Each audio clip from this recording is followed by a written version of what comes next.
What's going on, guys? Frankie Forsyth back here with another video, and I'm just here to let you guys know, dude, this world we live in, these people that you live around, this country, specifically the United States, is so it's done. It's over.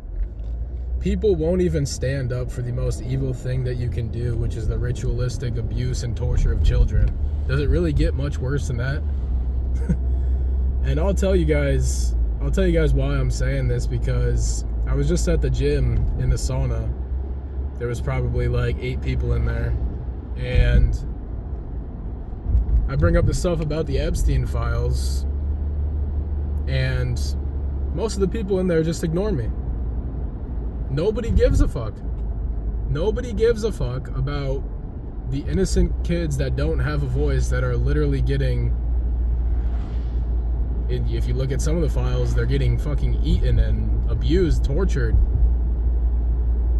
The most sadistic shit, and nobody gives a fuck. Nobody cares. Everybody goes around worrying about their own lives. They don't care.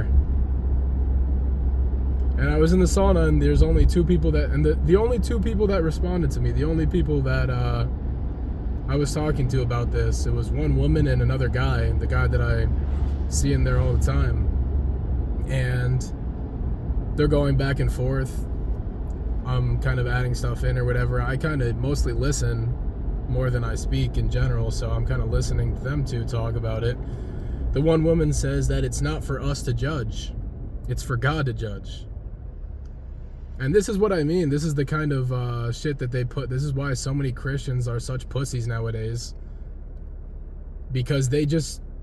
They don't do anything about anything. They think that God is just... God will fix all the evil in the world. We should just sit here and do nothing. But no, this isn't the case. This is why God gives you free will to do His will. To do good in the world. This is why God gives you free will. This is a test of your soul, really. And so, you know, she's cooked.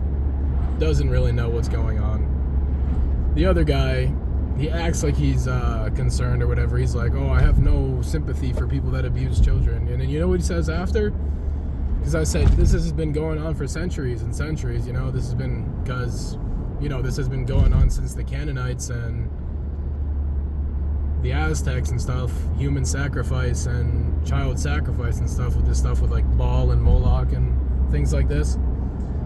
And this fucking guy says that, oh yeah, this stuff has been going on for, you know, millennia, and there's no reason for any of that to change. I wanted to smack that motherfucker right in his mouth, dude. How are you gonna sit there and say that? There's no reason for anything to change about the ritualistic abuse and torture of children. No need for any of that to change. That's fine. These are the end days, man. These are seriously the days of Noah. Everything is so backwards. Apparently nothing needs to change about this. And everybody else that was in there, I don't know if they heard me or not bring this stuff up. They heard us talking about it. The only 2 other people that were really listening were these 2 teenagers, and I mean, they just didn't want to say anything. They were just listening. And that's what I mean. This older guy, he's an example for these younger kids, and he's saying there's no reason for any of that to change. This is so sad, man. We're done. It's over. It's over.